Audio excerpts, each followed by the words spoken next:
కొత్తపల్లి కొత్త రుచులకు స్వాగతం. పచ్చి ఉల్లిపాయతో వంకాయ పచ్చి పులుసు. ఇది అతి తేలికైన వంట.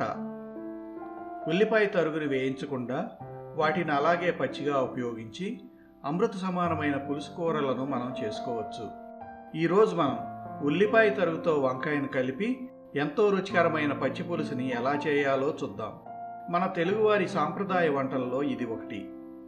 ఇందుకు కావలసినవి: వంకాయలు 250 గ్రాములు, ఉల్లిపాయలు 350 గ్రాములు, పచ్చిమిర్చి తినే కారాన్ని బట్టి 10 నుండి 15, చింతపండు రసం 3 లేక 4 స్పూనులు తినే పులుపును బట్టి, ఉప్పు రుచికి సరిపడినంత, జీలకర్ర 1 టీ స్పూను, నూనె 2 స్పూన్లు.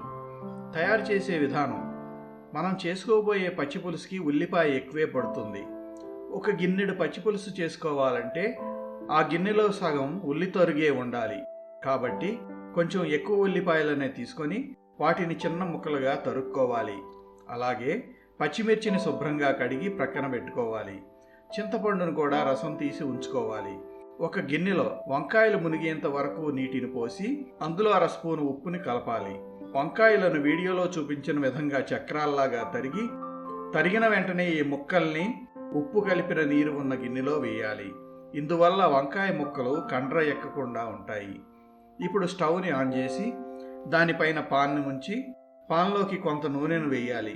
నూనె వేడెక్కిన తరువాత ముందుగా తరిగి ఉంచుకున్న వంకాయలను గిన్నెలోంచి చేత్తో తీస్తూ అలాగే వాటిని గట్టిగా నీరు పోయేట్టు పిండి పాన్లో వేయాలి.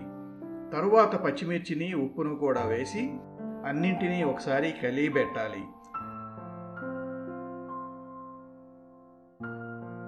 వీటిని సన్నటి మంట మీద ఒక 10 నిమిషాలు దోరగా వేగనివ్వాలి. వంకాయ మాడకుండా ఉండటానికి ఈ ముక్కల్ని మధ్య మధ్యలో కలియ త్రిప్పుతూ ఉండాలి. ఇప్పుడు ముందుగా చక్కగా వేగిన పచ్చిమిర్చిని మిక్సీలో తీసుకొని 5-6 సెకండ్ల పాటు మాత్రమే గ్రైండ్ చేయాలి. ఈ మెరిగిన పచ్చిమిర్చిని కొంత మిక్సీ నుండి తీసి ప్రక్కన ఉంచుకోవాలి. మీరు తినే కారాన్ని బట్టి అవసరం అనుకుంటే తరువాత కొంచెం కలుపుకోవచ్చు.